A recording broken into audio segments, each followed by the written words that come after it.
जैसे शीतल छांव, जहां पहुंचकर मिलती हमको सच्चे सुख की ठाव।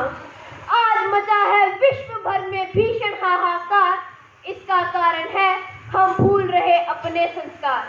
नमस्कार, मैं विनायक ग्रोवर कक्षा 9वीं बी का छात्र आज इस भाषण प्रतियोगिता में जीवन में संस्कारों का महत्व विषय पर अपने विचार व्यक्त करने जा रहा हूँ। कहा जाता है कि कोई भी वृक्ष तभी तक जीवित रह पाता है जब तक वह अपनी जड़ों से जुड़ा रहता है। समाज में मनुष्य की जड़ें उसके संस्कार ही तो है।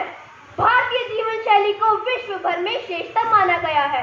यह भारत की संस्कृति व भारतीयों के संस्कार ही तो है, जिसके कारण हमारा भारतवर्ष विश्व गुरु की उपमा से अलंकृत हुआ है।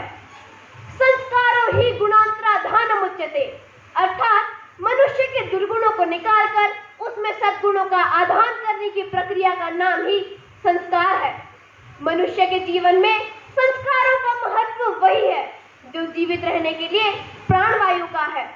संस्कार का शाब्दिक अर्थ है शुद्धिकरण अथवा परिष्कार। संस्कारों के माध्यम से ही मनुष्य जीवन जीने की कला सीखता है तथा उसका चरित्र निर्माण होता है। अनादि काल से चले आ रहे षोडश संस्कारों से तो कोई भी भारतीय अपरिचित नहीं है। गर्भाधान संस्कार द्वारा शिशु को मां के गर्भ में ही परिष्कृत कर दिया जाता है। जन्मोपरांत होने वाले संस्कार जैसे नामकरण, पुंसवन व जात कर्म आदि वे कृत्य हैं जो बाल्यकाल से ही मन व मस्तिष्क को शुद्ध करते हैं। वर्तमान परिदृश्य में यदि समाज को देखें तो आधुनिकता की अंधी दौड़ में हम अपने संस्कारों को कहीं पीछे ही छोड़ आए हैं।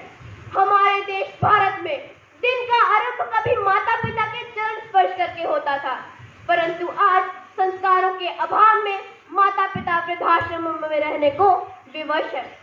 सादगी व सरलता कभी महिलाओं के परिधान की विशेषता हुआ करती थी, परंतु आज छोटे व कटे फटे कपड़े पहनना ही आधुनिकता की परिभाषा बन चुकी है।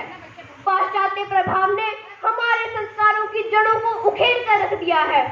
वसुधैव कुटुंबकम व अतिथि देवो भवः की हमारी छवि धूमिल होती जा रही है।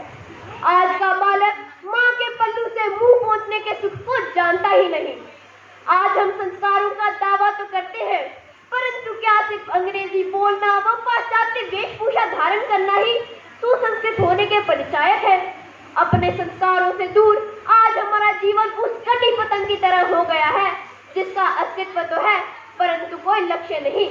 आज आवश्यकता है तो आधुनिकता की इस भूल भुलैया से निकलकर अपने संस्कारों की अमूल्य धरोहर को संभालने की। इसमें माता पिता व शिक्षाविदों की भूमिका सर्वोपरि है।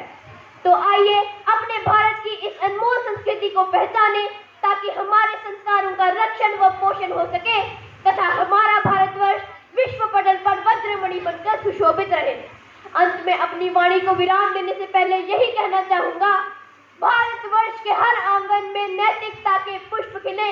है प्रार्थना यही ईश्वर शिक्षा संग संस्कार मिले। है प्रार्थना यही ईश्वर शिक्षा संग संस्कार मिले। धन्यवाद।